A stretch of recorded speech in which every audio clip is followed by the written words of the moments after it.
And by the way, speaking of the ongoing Russian war, from what I've been told by many people, this particular clip has been described as the most genuinely terrifying piece of footage to come out of the entire conflict. This was footage that literally drove people out of their minds, footage that shook them deep down to the core and made hundreds of thousands of people cry, sweat, and tremble. Even though there are no battles there, there are just Russian orcs who, simply for fun, and just because it's Ukrainian, shoot a horse with an automatic rifle while laughing. And by the way, I still have this video, it's posted, but it's marked with a huge warning. Do not watch. Don't. Take my word for it. This video is of unprecedented vileness and baseness. And when those brave enough to watch the footage do so, they come to a stark realization. They understand that even the common term, even the very word orcs that is used for the Russian occupiers, is in reality actually far too flattering.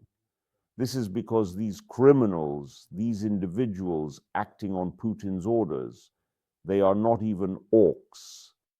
These are some unimaginable bastards straight out of nightmares.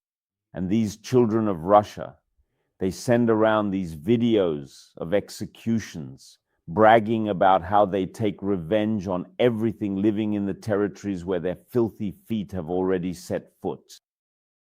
That very foot of the Russian soldier that Putin loves to talk about so much. But actually, long before Putin, Lev Nikolaevich Tolstoy, who at that time was not yet a notorious liar and hadn't written most of his works, very accurately described, depicting the devastation, the filth, the senseless killings carried out by Russians during the conquest, during the capture of Chechnya back in Tsarist Russia. He describes both the dead and the desecration there. And he also says that no one even spoke about hatred toward Russians. The feeling that all Chechens experienced, from young to old, was stronger than hatred. It wasn't hatred. It was a refusal to recognize these Russian dogs as human beings.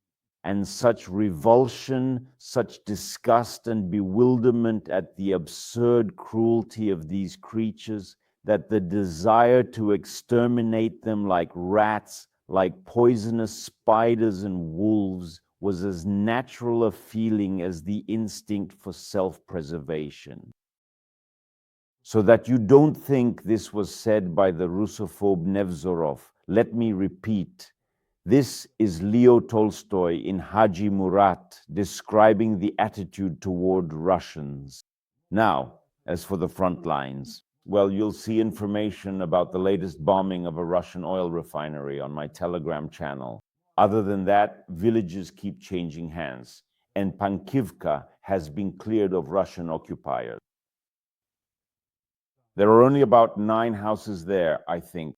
The orcs fled from a settlement called Mayak, while the Russians took over the village of Olhovka, which consists of 8 burned and destroyed houses. So we see that the front is holding. This unimaginable, endless horde that has thrown itself at the front with all its might still can't do anything against the Ukrainian armed forces. And even though, yes, it's true, the Russians have thrown in everything they could squeeze out of their colonies, all their human resources and everyone whom the Russians label with the ugly word national minorities, it seems they're already running out. But in general, by the way, never has any country in any decent war ever decided to throw into the jaws of battle, into the jaws of war, someone who has already been there before, who has already been chewed up and mutilated by it. But the Russians, they send into battle all sorts of ragged people, invalids, the blind, people on crutches, the sick who haven't even recovered properly the second or third time. Of course, that's terrible fodder for war. Even war itself winces. Even war is sick of Putin by now.